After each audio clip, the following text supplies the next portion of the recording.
Fala pessoal, aqui é a Rose Catani, idealizadora do Endomarketing na Real, um podcast para falar sobre o endomarketing como ele é. Tipo, como a vida é mesmo, sabe?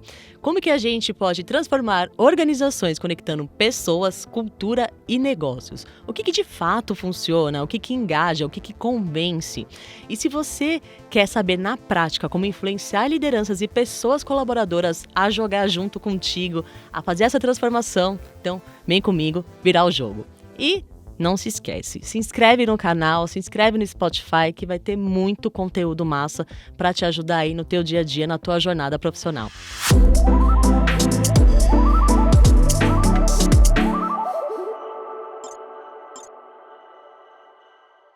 Gente, para começar esse podcast eu preciso contar uma história minha, né? Eu, Rose, pequena Rose, caí na área do endomarketing. Então, eu não tenho a formação na parte de publicidade, nem jornalismo, nem comunicação, então eu simplesmente tive a oportunidade de me encantar com essa área. E a primeira coisa que eu fiz quando eu cheguei nesse desafio novo lá da firma foi buscar cursos, livros e pessoas que fossem referência para mim, para conseguir me desenvolver, para conseguir fazer um trabalho melhor, porque, de fato, eu sabia que tinha muitas possibilidades de desenvolvimento, né, dentro das organizações. E foi o que eu fiz. Eu fico aqui em São Paulo e eu lembro que eu joguei no Google, coloquei lá um curso de comunicação interna. E saiu um curso na Casper Libero 2015. O curso na época era com a Vivi Mansi e a gente ia falar sobre planejamento de comunicação interna. Exatamente o que eu precisava, porque eu sentia tudo meio solto. Quando eu cheguei lá, eram 4 dias de curso, se eu não me engano, teve uma palestrante convidada. E essa palestrante, gente, na hora que ela abriu a boca, assim, e começou a falar com tanta leveza sobre o que a gente, de fato, tinha de dificuldade, que realmente a área da comunicação interna, ela precisava de suporte, que a gente precisava ter um pouco de paciência, que as lideranças ainda não entendiam muito bem qual que era o papel do profissional daquela área, gerou uma conexão, assim, absurda. E eu, claro, resolvi atormentar ela, né, tadinha, mas eu comecei a perguntar várias coisas, eu falava assim, poxa, mas eu sou muito júnior, eu não sei como que eu começo, como que eu faço. E aí, 8 anos depois, ela tá aqui com a gente, dividindo a mesa no Endomarketing na Real, pra gente falar sobre Employer Branding. Pra mim, Bruna Mascarenhas, ela é uma referência, e aí eu queria, Bru, primeiro agradecer imensamente, tá sendo uma honra estar aqui com você 8 anos depois, desde aquela época que eu ficava te perguntando um monte de coisa, e agora a gente trazer aqui pro time que tá ouvindo a gente, essa questão do Employer Branding, uma profissional tão brilhante, tão inspiradora como você. Então, muito obrigada. E se você puder contar um pouquinho pro pessoal da sua trajetória. Eu que agradeço, Rose. Foi emocionante te ouvir. E saber que eu te impactei, assim, de alguma forma. E acho que tem um pouquinho desse elemento que você trouxe, né? De falar de vida real. Que a gente sabe como a vida real, trabalhando com comunicação, com endomarketing, áreas próximas, RH, enfim, tem muito de vida real e a vida aspiracional que a gente vê aí nas redes, enfim. Então foi emocionante te ouvir e mais emocionante enquanto eu te ouvia lembrar de como essa nossa relação se desenvolveu ao longo desses 8 anos, né? Depois você estava ali como aluna, depois a gente trabalhou com você como cliente e eu como fornecedora de um serviço, depois como parceiras, né? Atendendo clientes, enfim. Então é uma relação que se construiu em 8 anos assim, de um jeito muito bonito. Então tô super feliz de estar aqui. Eu vou até trazer aqui, gente, pra câmera mesmo, o dia que a Bro virou pra mim e falou assim, Rô, eu tenho um projeto, eu acho que a gente pode trabalhar juntas. Eu simplesmente virei e falei, zerei na vida. Eu zerei. Não, sinceramente, foi um aprendizado, né? Essas nossas trocas são muito inspiradoras, é um aprendizado eterno, assim. Então, de novo, muito, muito feliz de você estar aqui. Eu que agradeço, Rose. E falando um pouco de mim, você pediu para me apresentar, né? Eu tenho formação em comunicação, me formei na Casper Libero, passei 13 anos no mundo corporativo em diferentes áreas de comunicação, inclusive marca, né? Comunicação interna, externa, marca institucional, enfim. Tive uma passagem por uma agência incrível de branding, que foi uma escola para mim. Hoje eu trabalho com Employer Branding, muito do que eu aprendi, trago de repertório veio dali, então foi maravilhoso. E desde 2016, eu tenho a minha própria consultoria, a Smart Cons, e também também leciono. Então, eu dou um curso de Employer Branding, né, que começou numa instituição e hoje está na SPM. Também leciono nas áreas de ciências comportamentais para comunicação e engajamento e gestão da mudança. Então, são diferentes áreas aí pelas quais eu me interesso, pelas quais eu trabalho e também leciono. Eu gosto muito de lecionar porque eu aprendo mais do que ensino, de verdade, quando eu estou em sala de aula, é sempre incrível. E também eu hoje faço um mestrado, estou terminando. Se tudo der certo, eu termino esse ano meu mestrado em psicologia organizacional, porque eu quis procurar, né, entender mais a fundo essa relação, às vezes, meio conflituosa que a gente tem com o trabalho, enfim, está muito relacionada com comunicação, endomarketing, employer branding, enfim. E já tem um livro publicado, a gente, né, ele já está aí, falei, nossa, que bacana, né? Foi convidado, ainda tem um jabá aí do meu livro, que maravilha. E tem do meu livro com a Viviane Mansi, aliás, e tem um novo livro no forno, depois a gente pode falar sobre isso também. Gente, tem não, antes assim, ó, esse livro aqui, Employer Branding, se vocês me seguem, né, o pessoal que tá aqui provavelmente me ouvindo, ou me viu no LinkedIn ou no Instagram, sabe que eu adoro indicar livros, mas eu gosto muito da questão prática. Porque quando a gente vê um livro, tá lá na página 75, a liderança tem que ser comunicadora. Aí você lê o livro e fala assim, lógico, vou chegar na minha empresa e falar, oi gente, tudo bem liderança? Agora vocês são comunicadores. E não funciona. Esse livro aqui, gente, juro, vocês precisam ler. Ele é maravilhoso porque ele é um quentinho nos nossos corações, que ele tem cases e ele traz as dores, os problemas e como que foi resolvido. Sem brincadeira, tipo, ele é o meu livro de cabeceira, então tem tudo aqui grifado, anotações, várias vezes eu me inspirei, então vale demais a pena. Bru, me conta um pouco desse livro novo que você está lançando, que eu tô sabendo em primeira mão junto com vocês, tá, gente? Então só deixar claro aqui que novidade para mim. Verdade, em primeira mão. Antes de tudo, obrigada. Não tem maior quentinho no coração para um autor, para um professor, enfim, olhar o livro todo grifado, rabiscado, enfim, porque ele está sendo usado, né? Nada melhor do que isso. E tem várias abordagens para Employer Branding, claro, né? Esse livro é de 2020, então a gente estava ali, ele foi lançado em agosto, era num cenário de pandemia, isso é citado no livro, né? Deu tempo de falar sobre isso. E agora a gente tem um novo livro saindo para falar desse cenário atual. Então a ideia é a gente evoluir. Esse livro fala de conceitos, modelos e práticas em Employer Branding. Isso evoluiu muito de uns tempos para cá. Então se você fizer um recorte, desde que a primeira menção a Employer Branding foi feita academicamente, em 96 até 2019, se eu não me engano, foram 15 mil artigos acadêmicos publicados. Só no período de 19 a 22, que foi uma olhada que eu dei, foram 17 mil artigos acadêmicos. Então o tema esquentou demais, surgiu muita coisa nova. Então está na hora de falar desse tema de novo. E a ideia nesse novo livro, que novamente é escrito, né, junto com a Viviane Mansi e agora com a Bel Gama, que é uma outra super referência, né, da Air Branding. Não posso falar nada, que eu sou apaixonada pelas três, enfim. Pois é, muito, muito obrigada. As duas também é uma honra poder escrever esse novo livro com elas, né, novamente com a Vivi e com a Bel.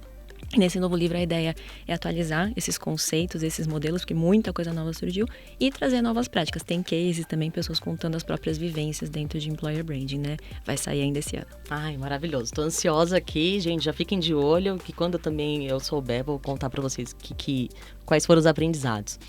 Bru, você trouxe aqui eu quero já entrar nesse tema, porque de fato, Employer Branding tá muito na moda. Vamos falar aqui, vida real, né, gente? Tá bem na moda. Uhum. Eu queria que você trouxesse um pouco pra gente, assim, o que é o Employer Branding, né? Então, assim, por que ele é tão importante pra dentro das empresas?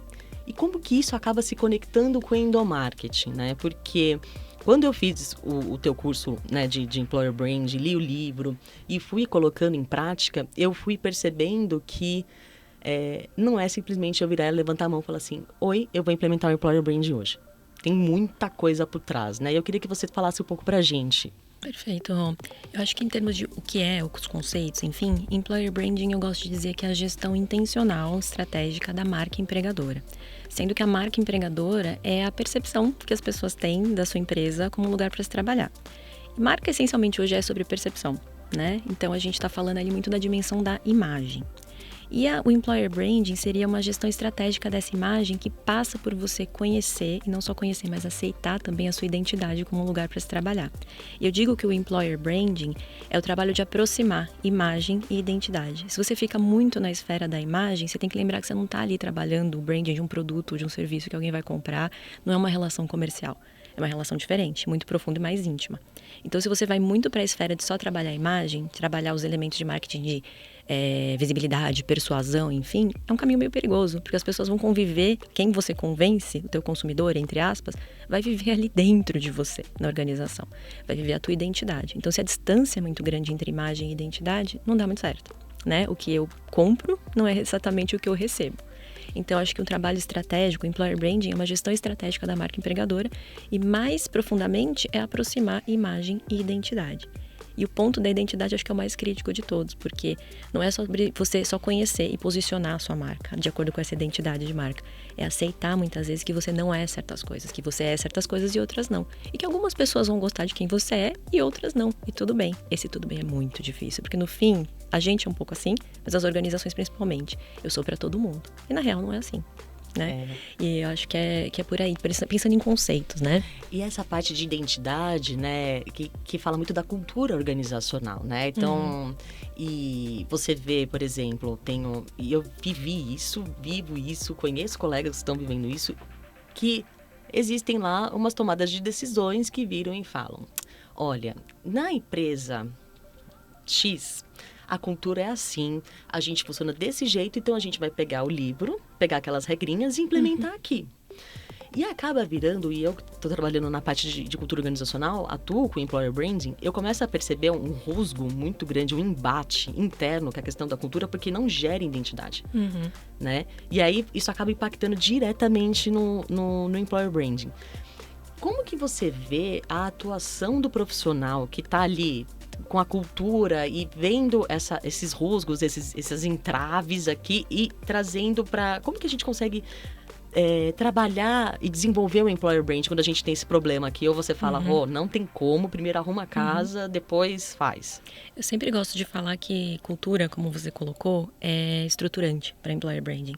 Então, se você não tem minimamente um trabalho de cultura feito, compreendido, e não precisa ser nada super sofisticado, alguns acordos mínimos, né, de como a gente é, como a gente se comporta, quais são os nossos rituais, enfim, é difícil você fazer um trabalho de employer branding que vá além do básico, e o básico tá tudo bem também. Se você precisa, antes de você fazer um trabalho estruturante de cultura, você vai precisar contratar pessoas, se tornar conhecido, se tornar pelo menos desejado e trazer pessoas para trabalhar com você. Isso é parte também do trabalho de employer branding e tudo ok. Você não precisa ter toda a sofisticação do mundo para trabalhar em employer branding, né? Acho que todo mundo começa ali do começo do primeiro passo. Dito isso, e conectando com a sua pergunta, eu acho que precisam ser feitos alguns acordos mínimos antes. Então, não basta você dizer, olha, eu adoro a cultura da Netflix, eu adoro a cultura da Amazon, acho incrível, vou pegar os pilares, vou ler o livro lá da Patty McCord, lá do fundador da Netflix, trazer tudo pra cá e vai funcionar. Contexto é tudo. Vamos pegar um exemplo, né? Você pega a Netflix, todo o trabalho de cultura, o que é falado ali. É incrível, eu admiro muito pela clareza de, olha, quem dá certo aqui, quem não dá. Você, antes de entrar, se você pesquisa minimamente, você sabe se você vai dar certo ou não em grande parte. Mas o contexto é diferente. Você tenta aplicar esse tipo de cultura aqui no Brasil, uma cultura muito mais relacional, em que as pessoas são mais sensíveis, talvez, a coisas que são ditas, enfim. Não vai dar certo, assim, não é só chegar, olha, vira uma chavinha. É muito orgânico, a gente tá falando de natureza humana, quando a gente fala de cultura, de tudo que é relacionado à marca empregadora também. Tem dados, tem métricas, tem toda essa parte, sim, mas a gente tá falando de gente. Então, não é que não é possível, mas eu acho que tem que ter uma conversa de espera, não é só virar uma chavinha. Vamos entender como a gente é percebido, vamos conversar com as pessoas. Não é simplesmente alguém falar, essa é a nossa cultura, tá aqui no papel, pronto. Nossa. Né? Acho que é essa conversa que precisa acontecer. Esse teu trecho vieram duas perguntas aqui, eu vou começar com uma, que eu mesma e Rosinha aqui, que me incomoda demais. Tem me incomodado um pouco que você entra no LinkedIn e a galera começa, não, porque tem que fazer employer brand, porque tem que fazer, porque tem que, se você não faz employer brand, você tá fora, tal, não sei o quê. Eu acho que realmente faz sentido. Mas eu também estou percebendo um ponto do eu faço employer branding. Para mim, e aí eu queria que você trouxesse como expert maravilhosa, inspiradora, referência na área, o employer brand é de quem? Esse tema é de quem? Quem que é o dono desse negócio, assim? Porque se eu falar, eu, por exemplo, sou a pessoa responsável pela cultura organizacional da empresa que eu tô, mas a cultura organizacional não é minha. Como que é isso para EB, Bru? Perfeito, ótima pergunta. Eu vou contar um caso para ilustrar, porque eu poderia falar de todo mundo, ficar super nessa esfera, né, o etéreo. Não, vamos tentar chegar numa resposta, porque eu não tenho ela pronta, mas acho que dá para chegar num caminho. Ontem eu conduzi um workshop junto com a Air sobre justamente isso, assim, os diferentes, porque a marca, ela existe, só que ela vai se manifestar e as pessoas vão entender, ela ter contato com ela em pontos de contato. Então você consegue mapear minimamente os momentos principais que existem, desde que a pessoa sabe que a empresa existe como lugar para trabalhar, até o momento que ela entra e passa por todo o ciclo dela dentro da organização e sai. Esses são momentos. Cada um desses momentos, né, na metodologia que eu uso junto com a Air Branding, a gente fala de 8 momentos principais, né? A gente está falando agora até de 9 momentos principais, do momento que a pessoa descobre que a empresa existe como lugar para trabalhar até o momento que ela sai. E esse relacionamento que continua e pode continuar depois. Esses 8 ou 9 momentos são compostos por muitos pontos de contato. Cada coisa, né? Você lê uma matéria sobre a empresa na mídia, você entra no site de carreiras, isso é ponto de contato. Depois que você entra na organização, seus colegas todos são pontos de contato. Então, voltando para o workshop que eu dei ontem, a gente tinha 30 pessoas numa sala que cuidam de diferentes pontos de contato numa instituição financeira. E a gente estava justamente mapeando onde a marca empregadora, né, e o trabalho de employer branding se manifesta. E é muita coisa. Então, você ter essa ilusão de que é de uma área, só que é uma área que é responsável, que cuida, coloca na prática, coloca as pessoas para mapear todos esses momentos, esses pontos de contato. Passa na mão de muita gente. Isso que ontem a gente estava mapeando os pontos de contato tangíveis. Então, como é que é feita uma carta proposta para um talento? Como que ele recebe a informação de uma promoção? Esse tipo de coisa. E tem todo o intangível também, de relacionamentos, de falas que acontecem no dia a dia que você não controla. Então, dito isso, o que eu penso, né? E vendo o que estava acontecendo ontem nesse mapeamento, nesse workshop. É muito importante você ter alguém orquestrando. Nesse caso de ontem tem uma área de Employer Branding, que olha também, e assim, muito raro ter uma área de Employer Branding. Normalmente Achei tem vários chique. chapéus, tem cultura, Achei ali era o chique. caso, tá? Achei chique. Mas é uma área que orquestra e disse assim pra mim, que bom que a gente mapeou tudo isso agora, porque a gente vai construir a proposta de valor, né, do empregador, a gente vai construir nossa proposta de valor, nosso EVP, e agora eu sei exatamente o que é prioridade e com quem eu preciso falar para colocar e ativar esses pontos de contato. E a gente também fez um trabalho ali de priorização, enfim. Então, é muito ilusório dizer que está na mão de uma área, de uma pessoa, mas é importante a gente pensar em alguém orquestrando isso e tomando conta, porque são N atividades, né, ali no dia a dia, e tornar isso sistêmico leva muito tempo, leva muito amadurecimento. Então, acho que minimamente você ter uma área olhando e com esse nome, olhando o responsável por isso, é importante. É real para toda organização? Tem organizações muito pequenas, não tem como, né? Não tem como. Mas acho que o que a gente aprende desse caos que eu contei, porque era uma organização grande, enfim, é pontos de contato, momentos e pontos de contato. Vamos ver quais são eles, quem cuida deles e quais que a gente vai olhar e priorizar. Porque às vezes você tem um orçamento, espaço e pessoas para fazer um monte de coisa ao mesmo tempo e fazer uma virada rápida, né? Nunca vai ser rápida, mas uma virada mais ágil ali de trabalho de marca empregadora. E outras vezes você vai falar, poxa, o que eu dou conta de fazer dessa vez é cuidar do meu site de carreiras e cuidar dos meus textos que estão no meu site de carreiras, no LinkedIn. Começa por aí, tá tudo bem. Começa por aí. Sabe? E é verdade, Bru, porque essas coisas que eu tenho percebido, né, conversas que eu tenho tido, outros profissionais que têm trazido isso, eles trazem o Employer Branding uma coisa muito tipo, é só ir lá e fazer. Não, anjo. Anjo da minha vida, alecrim dourado, não é. Tipo, é uma coisa que você precisa de estruturar, você precisa colocar todo mundo na mesma página. E você falou um negócio, por exemplo, muitas organizações não têm nem a pessoa responsável por EB. Ela divide, né, essas funções ali. E eu tenho percebido, e é a segunda pergunta, né, da sua outra fala, que quando a gente olha a comunicação interna e a gente olha o endomarketing, tá rolando uma evolução. Há uns 10 anos, quando eu entrei na área, era muito normal a pessoa ser só comunicação interna. E a gente foi agregando, né? A comunicação interna que tem um impacto em cultura. A comunicação interna, vamos desenvolver a parte de engajamento em endomarketing. A comunicação interna tá muito a ver, conectando com marca empregadora. E aí vão sendo vários chapéus. Como que você vê isso, Bru? Parece que tá tendo um upgrade, assim, uma evolução, várias versões daquele profissional que atua em endomarketing, que pode atuar no Employer Branding. E aí, se você puder também trazer nessa fala, o fato da pessoa ter vários chapéus e como que ela começa esse primeiro movimento de marca empregadora? Porque tem empresa que não tá madura o suficiente para lidar com o tema. Então, a pessoa vira e fala assim, põe no LinkedIn, tá tudo certo. Não, marca empregadora não é isso. Eu acho que sua pergunta é excelente por 2 pontos. Assim, acho que eu vou trazer uma pessoa que eu admiro muito no mercado, da Jéssica Borsari, da Cora, da Employer Branding da Cora. Maravilhosa. E ela fala muito a gente fala de Employer Branding, tem com 2 lados, tem o Employer e o Branding. E quando você vai muito pro lado ou muito pro outro, você acaba se perdendo nesse caminho. Eu acho que employer branding a gente está falando de cultura, de valores, de coisas do employer mesmo, do que eu tenho ali de matéria-prima e que eu preciso lapidar para contar para as pessoas, e o branding é promover isso. Se eu vou muito pro lado da promoção sem olhar a minha matéria-prima, às vezes eu tenho um produto péssimo que eu estou promovendo maravilhosamente, eu trago as pessoas até a porta, mas elas não ficam, ok. E às vezes eu trabalho muito bem a parte de employer e tem tudo muito bem definido, mas num nível de complexidade que na hora que eu tento fazer as pessoas entenderem ou chegar até elas, ninguém Muito entende, difícil. fica super solto ou fica naquela decoreba. Quais são os valores da organização? Quais são os pilares culturais? Não chega. E o profissional de endomarketing ou de comunicação, mais do que ninguém sabe disso, Nossa. né?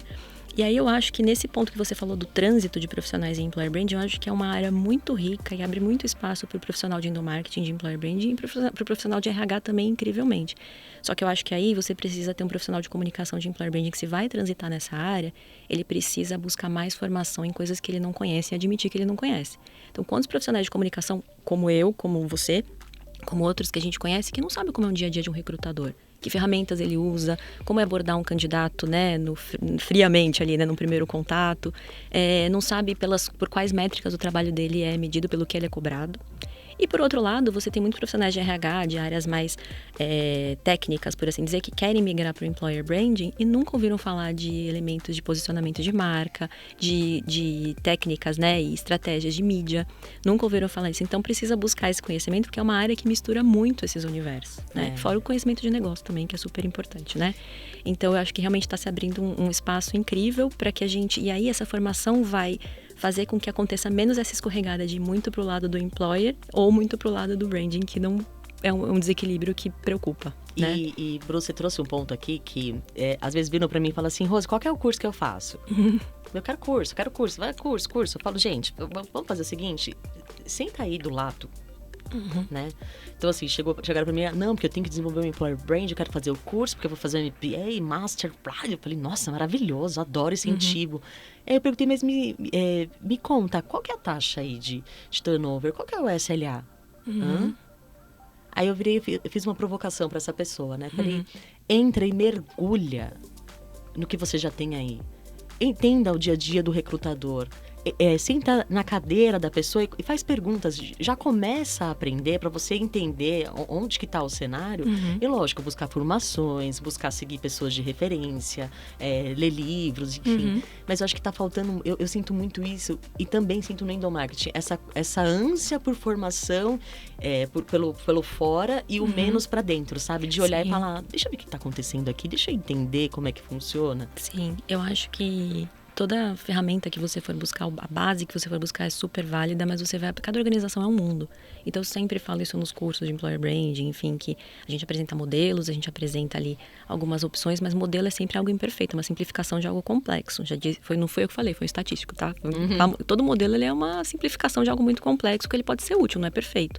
E é por aí, eu sempre falo isso no curso, no livro tem isso também, tem modelo, só que você precisa olhar e sentar com as pessoas da sua organização e ver como isso funciona na sua organização. Exato. E adaptar. Por isso que conhecer base e teoria é super importante, né? Porque você conhecendo isso, você adapta.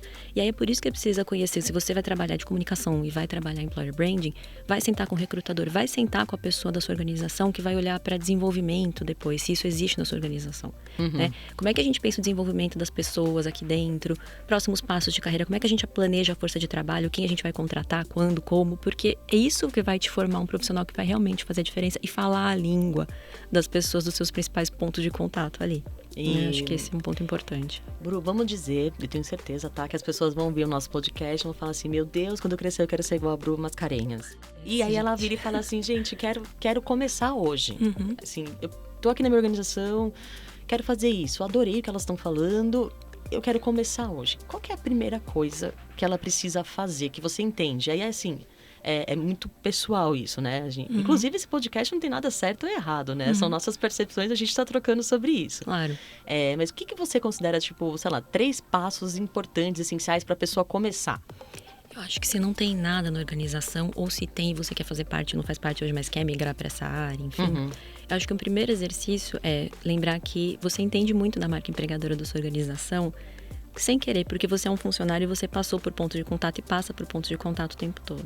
Então, você pode fazer uma observação individual, né? O comecinho de tudo. Poxa, como é que foi a minha experiência de descobrir essa empresa, de chegar até ela, de passar pelo processo seletivo, de ser recebida, né? Ter um onboarding ou não teve, enfim. que tá certo, o que não dá, o que deu, o que realmente condizia com a realidade, o que condiz com a realidade entre o que eu vi aqui e o que eu estava experienciando antes de entrar, né? Acho que isso já vai dando umas sinalizações. E depois realmente se equipar de conhecimento, que é o que a gente estava falando antes. Conhecimento de como funcionam as coisas ali, por que elas funcionam assim, e conhecimento talvez um pouco mais teórico, de exemplos, né? De bench, enfim, que vai te mostrar, olha, o que pode ser feito. Eu acho que dá para começar por aí. Eu buscaria essa informação, mas eu antes faria essa análise anterior de qual foi a minha experiência e qual foi o gap, né, a lacuna entre o que eu esperava e o que eu vivi antes de entrar aqui e o que eu vivo hoje. O que deviam ter me contado antes? O que eu gostaria de ter sabido antes? Isso é tão difícil. É bem difícil. Eu acho que eu começaria por aí. E aí sim, buscaria cursos, buscaria formação. E como eu falei, se você é de RH, procure entender mais sobre branding. Se não for fazendo um curso, como é que a sua área de marketing, a sua área de produto, de promoção funciona? Né? Como é que a gente chega nas pessoas? Se eu sou de comunicação, como é que funciona a parte de recrutamento? Quais são as ferramentas? Né? O que eu preciso saber? Se eu fosse virar um recrutador, vamos almoçar com alguém? Me conta como é que funciona isso. Curiosidade de tudo, né? Quando a gente pensa em mudar de área, enfim, eu começaria assim. E Bru, por exemplo, bom, pelo menos eu vou considerar sorte, tá? Todas as organizações que eu passei, elas sempre tiveram muita preocupação em trabalhar o employer branding. Você percebe isso também nas outras organizações? Por quê? Porque eu imagino a pessoa falando assim, beleza, vou começar. Ela chega lá para a liderança dela e fala assim, a gente tem que trabalhar employer branding. Não, isso não é importante. A gente já passou essa virada de chave, já mudou isso. Employer branding realmente visto, é essencial, estratégico para as lideranças? Como que tá isso? Não passou. Se passou foi numa bolha de empresas muito maduras, mais sofisticadas nesse tema. O que eu diria é que de uns anos para cá, empresas se você começa, né, acho que a olhar a evolução do mercado, quem procurava um trabalho de employer branding, enfim, você tem naturalmente as startups adotando mais cedo, né? Esse tipo de... Porque já olha para fora as referências. Não adianta, quando a gente olha employer branding nascendo, nasceu na Europa o termo, mas você tem também uma evolução grande ali no Vale do Silício, anos 2000, enfim, porque você começa a ter num espaço geográfico limitado muitas empresas sensacionais disputando os mesmos talentos sensacionais ali, e aí você começa a ter um equilíbrio entre oferta e demanda, né? Sempre tem um desequilíbrio, tem um poder maior ali, né, na mão da organização, mas você começa a ter que melhorar a tua oferta para além do tangível, né? Por que eu vou te convencer a trabalhar aqui se você pode trabalhar aí? Os dois lugares são sensacionais, estão te oferecendo mais ou menos a mesma coisa. Tem que ter uma coisa a mais. Então, as startups que se miravam muito nesse modelo começaram a trazer isso, adotando um pouco mais cedo, e você foi evoluindo para empresas mais tradicionais. E aí, quando eu penso em EVPs que eu já construí, empresas para as quais eu já trabalhei, você tem todo tipo de perfil, tá? Startup, empresa tradicional, empresa global que já tem um EVP querendo fazer uma adaptação local, tem de tudo. O que eu acho que não virou a chave ainda é o quanto isso é mais sobre você falar de identidade, falar de quem você é e atrair as pessoas certas e não atrair todo mundo. Eu acho que a chave que falta virar o James Ellis, que escreveu o prefácio do livro, até fala isso, né? Marketing é sobre desejo. É sobre gerar desejo nas pessoas. Então, Nike, um carro, um Camaro, qualquer coisa que você quiser pensar em produto. Eles trabalham marketing para gerar desejo nas pessoas, em todo mundo. Mesmo produto de nicho, eu quero que todo mundo me deseje, mesmo que eu não atenda todo mundo. Eu quero ser desejado. Quando a gente fala de employer branding, o James Ellis fala isso, eu concordo muito, eu não quero falar com todo mundo, eu não deveria querer falar com todo mundo, porque eu não sirvo para todo mundo e não é todo mundo que serve para mim. E a gente fica patinando ainda nessa de eu quero ser legal para todo mundo, fico no nível de mensagens genéricas, eu não falo quem eu sou, eu só descubro quem a empresa é depois que eu entrei e já me arrependi. Ou tem uma boa surpresa, pode acontecer o contrário também, né? Acho que a gente patina muito ainda de adotar técnicas de marketing no employer branding, marketing de branding na esfera do talento, muito parecidas com marketing de produto, de serviço, em que eu quero falar com todo mundo e eu quero encantar, eu quero trazer pra perto, sem falar... A gente esquece que a gente tá entre adultos no mundo do trabalho, né? Então... No fundo, todo mundo ali sabe que nenhum lugar é perfeito, que você vai ter o que a gente chama de give and get, né? No livro, tem um livro maravilhoso com esse nome, focado em marca empregadora, que é o que eu te ofereço, maravilha, mas o que eu peço em troca de você? O que você tem que aguentar pra estar aqui? A gente romantiza muito, né? Muito as relações de trabalho. Muito. E um ponto que é interessante também, né, Bru? Por exemplo, eu vejo esse ponto, né, dos talentos certos. Eu não sei se é o ideal, tá? Mas eu sempre trago pra pessoa, geralmente é uma liderança que vira pra mim, não, a gente tem que trazer os talentos, tal, não sei o quê. Eu viro e falo, gente, talentos certos. Aí a pessoa fala, como assim? Eu falei, gente, se a gente não atrai as pessoas certas pra aquela organização, pra nossa organização, daqui a um tempo a gente vai ter a saída dessa pessoa, isso custa. Muito. Exatamente. Né? E não custa só financeiramente, mas também custa um tempo, porque você vai ter que procurar a pessoa, aí você vai pausa os projetos que aquela pessoa estava tocando, e aí vai gerando um engasgo, um negócio todo, né? Pra pessoa que se frustrou também, né? A Às vezes pessoa que saiu se de um frustrou. lugar para entrar no outro, enfim. E aí você complicado. gera um monte de coisas. Bru, eu só queria ver aqui contigo, né? Eu sei que tem muito podcast, muito artigo, muita gente falando sobre isso, mas na sua percepção real, quando que a gente sabe que o Employer Brand está dando certo? Então, eu peguei e implementei aquela estratégia, vou fazer, vou acontecer. Tem umas métricas, né? Se você quiser dar uma pincelada nas métricas, que eu acho que é legal. Mas, assim, na tua percepção profissional, na sua vivência, quando que você vira e fala assim, nossa, é isso, deu certo? Acho super legal essa pergunta, porque volta para uma outra que você fez sobre as organizações às vezes estarem naquele momento meio animador de torcida. Oba, vamos fazer Employer Branding e tal, né? Que a pergunta que tem que vir depois disso é por quê? Porque a resposta é o que vai indicar as suas métricas. Por que a gente quer fazer? Porque eu tô perdendo muita gente? Porque eu quero ser mais visto, quero ser mais conhecido, enfim. Isso vai determinar, por exemplo, tem uma fala super comum no mercado de seguidores e etc. é métrica de vaidade. Pode ser? Pode. Mas se o teu objetivo, a resposta ao teu porquê, vem porque o seu líder está pensando em investir nisso, porque ele quer ter mais seguidores e mostrar que ele tem mais seguidores, e é isso que vai determinar lá na frente você ter algum investimento maior, mais profundo e mais maduro nisso, é errado. Não. Eu acho que a gente não é assim tão certo e errado, né? Eu acho que esse é um ponto. Acho que outro ponto é a gente pensar também em qualidade. A gente está falando de atrair as pessoas certas. E aí eu acho que a gente vem, não sei se você já viveu essa experiência, mas sei lá, lança um programa de estágio, de trainee, abre uma vaga. A gente fala de número de candidaturas o tempo inteiro. Mas e daí? Qual é a qualidade dessas candidaturas? Outra, o topo do teu funil ali, você atraiu um monte de gente, você atraiu centenas de pessoas. O teu time de recrutamento realmente dá conta de passar por tudo aquilo? Eu vi uma pesquisa recente, de fora do Brasil, mas que falava que o recrutador passa 70% do tempo fazendo esse trabalho de filtragem. Gente. Será que ele deveria estar fazendo isso? Sendo que recrutamento, na minha opinião, né, quando você chega no nível que realmente você vai decidir, tomada de decisão entre candidato e empresa, é muito relacional. Ele deveria passar muito mais tempo, em vez de fazendo esse filtro, conversando com as pessoas, conhecendo as pessoas. Então, acho que uma métrica legal, é a qualidade do que está chegando até você. Essas pessoas estão chegando porque elas estão entendendo e se identificando com coisas que você oferece e o que você pede delas também. Isso é super difícil, né? Eu acho que um outro ponto que tem a ver com isso de métricas agora vamos falar de vida real, né? A gente fala de decepções, de contratação, enfim. Você falou de SLA, o Service Level Agreement, que todo recrutador praticamente tem essa meta ali, né? Eu preciso preencher essa vaga num determinado período de tempo. Então, você tem uma pressão enorme em cima dele. Eu vejo tanto post malhando o recrutador e falando mal do recrutador e tal. E eu fico sentida, porque conforme eu fui conhecendo mais a vida do recrutador, eu falo, gente, é pressão de todo lado.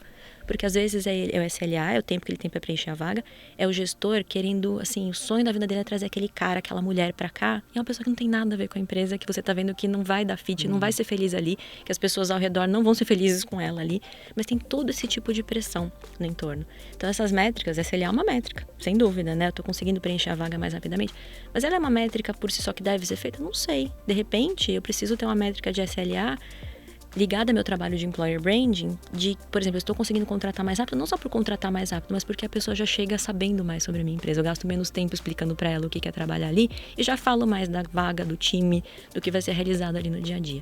Então, assim, tem muito podcast, muita fala sobre métrica e tal, mas acho que a gente tem que ir um pouquinho mais fundo nisso, sabe? Porque profundo, você pode ter né? métricas de mídia programática, tô chegando, as pessoas estão abrindo as mensagens, que nem do marketing, né? Tem métrica de abertura de e-mail. Eu odeio. É frustrante, né? Tem essas, claro, né? Precisa colocar lá no dashboard, ok. Mas na prática, né? O que move o ponteiro? É você trazer gente boa, gente que vai dar certo ali, que vai entregar e vai ser minimamente feliz enquanto faz isso, né? Porque daí ela vai ficar mais tempo e vai ser melhor para todo mundo. Não, e é isso que eu queria muito que você falasse, Bru, porque você trouxe o ponto do endomarketing lá, da métrica de abertura de e-mail. Tem que ter essas métricas, é importante a gente colocar no dash e tal, não sei o quê, mas a gente precisa ter essa visão 360 aí das coisas, ter esse olhar mais cuidadoso, mais aprofundado mesmo. Poxa, como que tá? Como é que eu conecto as métricas que eu tenho hoje, que eu preciso como employer branding, mas com as métricas de negócio, seja do recrutador, seja de marketing, seja de tudo. Acho que a gente tem que ter a gente tem que abrir a cabeça, assim, acho que a proposta dessas nossas conversas que a gente está fazendo aqui no Endomarketing na Real é abrir a cabeça e falar, poxa, peraí, então deixa eu entender um pouquinho mais, deixa eu voltar 2, 3 passos, errei, vou aprender, vou fazer, enfim. E, Bru, Tem um momento aqui que a gente tá antes da gente entrar ao vivo aqui no podcast, né? A gente começou a falar sobre vida real. E aí, a vida real mesmo, ela tem as partes muito boas, maravilhosas, né? Flores, as conquistas, etc. Mas ela também tem muito de tropeços, de quedas, de erros, né? Enfim, que tudo vira aprendizado, né? A gente acaba aprendendo e desenvolvendo. E eu queria saber de você, se você puder compartilhar com a gente, qual foi o teu maior tropeço ou quais foram os seus tropeços trabalhando com Employer Branding? Foram muitos. É por isso que a gente vai aprendendo demais, né? Eu acho que dá para começar com um que foi quando eu comecei realmente a olhar para Employer Branding de uma forma mais próxima, que foi quando eu trabalhava, na verdade, marca institucional de uma organização. Estava trabalhando reposicionamento dessa marca institucional em 13 países diferentes, enfim, olhando para isso com consultoria de branding, um trabalho super legal. E a gente fez isso muito focada para fora, muito focada no mundo lá fora. E aí, quando a gente foi pensar realmente no posicionamento da marca, começou a dar um clique com o meu histórico e da Vivi, eu trabalhava com a Vivi Mansi na época, que hoje está na Toyota. A gente deu um clique e falou assim, só que a gente não é só transmitir isso para dentro. O que as pessoas realmente acham disso? Não é só cascatear e contar essa história do novo posicionamento da marca para dentro. Elas enxergam essa marca aqui dentro, elas vivem essa marca desse jeito aqui dentro. E aí foi que a gente começou a se embrenhar no mundo do Employer Branding, porque essas marcas, elas não se separam em momento nenhum. É uma ilusão achar que marca institucional e marca empregadora, ou mesmo a marca de produto e serviço, se separam. Elas precisam ter uma linha condutora mínima. Então esse foi o primeiro tropeço, porque foi um trabalho meio tardio. Eu acho que tinham que ter começado juntos esse trabalho, né? Tinha que ter começado junto esse trabalho de marca institucional, já trazendo a marca empregadora junto. Então esse foi o primeiro tropeço, foi difícil correr atrás. Tanto que eu acho que hoje esse projeto, a marca institucional saiu, mas o de marca empregadora não acho que acompanhou. E eu acho que foi um escorregão importante, assim. E tô falando super tranquila, porque isso era 2013, 2014, foi aí que eu fui começar a entender melhor. Né? A relação foi quando eu comecei a estudar, enfim, tropeços fazem a gente, né? A gente cai, mas a gente também vai um pouco mais pra frente. E acho que na esfera de consultoria, consultor sempre faz tudo certo, né? Consultor sempre é um sucesso. Consultor faz tudo certo, não é uma maravilha. E uma coisa de consultoria que é super complicada, é o que eu chamo de a pele no jogo, assim, né? Você tá... Quem ali vai ser cobrado, se der errado, tá? É quem tá ali dentro da empresa. Você é consultor, você fez, entregou, né? Tem um pouco disso, né? Tem. E eu acho que como consultora eu também já cometi vários erros, assim, de não fazer perguntas o suficiente no momento de, a empresa me procurar e falar, eu quero fazer um EVP, uma proposta de valor de empregador. E eu não fazer perguntas o suficiente para entender se a empresa está no momento de fazer um EVP de maturidade. Porque não se começa, assim, a gente tem, né, formalmente graus de maturidade em marca empregadora, você não vai fazer um EVP no primeiro grau de maturidade. Então eu acho que eu já cometi esse erro de começar um trabalho de proposta de valor e durante o trabalho perceber que a organização não tinha aquela maturidade e ia sair mais uma coisa que parecia uma campanha do que realmente uma proposta de valor. Já cometi esse erro também. Foi contornável, mas há muito custo para mim e para a organização, né? E, gente, eu tô falando isso de coração aberto porque todo mundo já passou por isso, vai passar por isso. Acho que a gente amadurece e melhora, né? Apenas melhore se você errou. Mas acontece sim. E esse tipo de erro, conforme você vai amadurecendo, você só muda os erros que você comete, né? Mas eu posso dar esses dois exemplos. Não, é maravilhoso. E, Bru, pra gente fechar aqui no podcast, tem algum ponto que você queira trazer pra galera que tá ouvindo a gente, né? Então, assim, tem pessoas que atuam com endomarketing, tem pessoas que atuam com employer brand, tem o pessoal da RH, tem bastante liderança ouvindo. O que você pode deixar de recado aí pra gente quando a gente fala tanto de employer branding, sobre essas áreas, esses temas, né? Enfim, o que a gente tem visto no LinkedIn. O que você pode trazer pra gente? Eu acho que, conectando com o ponto que você trouxe durante a nossa conversa, você não pode tudo, você não é onipotente, então, por mais que tentem colocar na sua conta, resolver a marca empregadora da organização, enfim, você não vai resolver. Eu acho que e aí pode até extrapolar o tema de employer branding de vida, né? A gente tende a viver numa sociedade que coloca muito o indivíduo como um agente todo poderoso, né? Tem contexto, tem coisas sistêmicas que a gente não consegue mudar. Então, assim, o primeiro recado se você trabalha em employer branding RH, aquieta o seu coraçãozinho. Eu sei que é difícil, né? Mas de que tem coisas que você não vai resolver e que tem coisas que são o mundo ideal e o mundo real que se apresenta a você, tá? Tô falando isso porque quando a gente fala de employer branding, tem muito discurso de falar o que eu realmente sou, de comunicar quem eu sou para atrair as pessoas certas. Eu mesma falei disso aqui. Só que às vezes a organização não vai ter maturidade, não vai querer falar disso e você vai ter que fazer algumas coisas na sua marca empregadora que não são necessariamente o que você acha que você deveria fazer. Vida realíssima. Sim, é lindo, eu posso escrever no LinkedIn, tá certo? Mas a vida é realíssima. Quem tá dentro da organização e tem meta, tem chefe, enfim. Dá pra dar pequenos passos e ser questionador. Acho que isso, dentro da RH de comunicação, é o que se espera da gente. A gente ser questionadora, a gente levanta, mas será que a gente pode falar isso mesmo? Vou dar um exemplo claro. Será que eu posso falar num programa de trainee, olha, venha trabalhar numa empresa global, se nenhum dos trainees vai ter uma experiência internacional durante... Exemplo básico, bobo, né? Acho que esse é o recado. Deixa o coração em paz, porque isso vai acontecer. O outro ponto é sobre aceitação. Eu falei sobre identidade no começo. Quando a gente vai falar de marca empregadora e a gente quer trazer as pessoas certas, a gente precisa fazer com que elas entendam o que vai ser pedido delas e o que a gente oferece em troca, mas principalmente o que vai ser pedido delas. E não só o que está no contrato escrito, o que vai ser pedido delas em termos de paciência, resiliência, a famosa palavra resiliência, mas enfim, o que vai ser pedido delas no dia a dia, que é o que faz ou quebra a relação. E você precisa saber o que vai ser pedido de você e não está escrito. Isso vale muito a pena pensar nisso.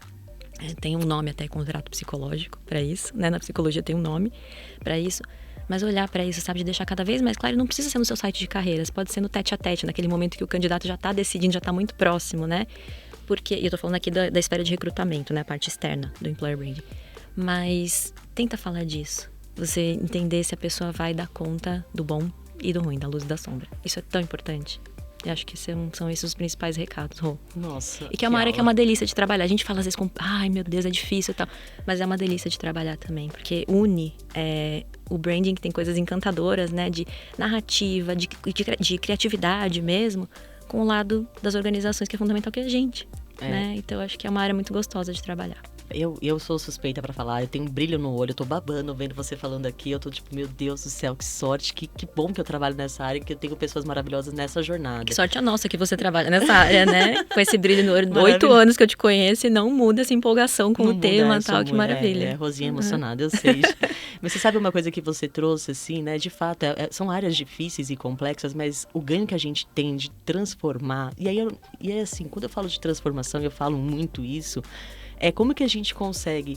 Imagina, né? A pessoa vai tomar uma decisão de sair de uma empresa para ir para uma próxima. E a gente consegue, através da estratégia do Employer Branding, acalmar o coração dela, né? De uma forma genuína, de verdade, que ela tá tomando uma decisão certa. Ou que ela olha e fala assim, não, deixa eu ficar onde eu tô, porque de fato eu me identifico. Então, assim, a gente consegue... Essas áreas, eu vejo assim, aí, de novo, não tem certo ou errado, mas é uma estratégia humanizada, né? Da gente cuidar das pessoas. A gente não vai mudar o mundo, mas a gente consegue mudar aquela organização de uma forma positiva, uma forma genuína, uma forma verdadeira, né? E não fazer pelo fazer, né? Mas de fato de ser interessante para todos os lados, seja para a organização, para o negócio e principalmente para a pessoa colaboradora. Muito, Rui. Eu tenho um caso muito rápido para contar, que a gente faz isso, eu brinco que assim...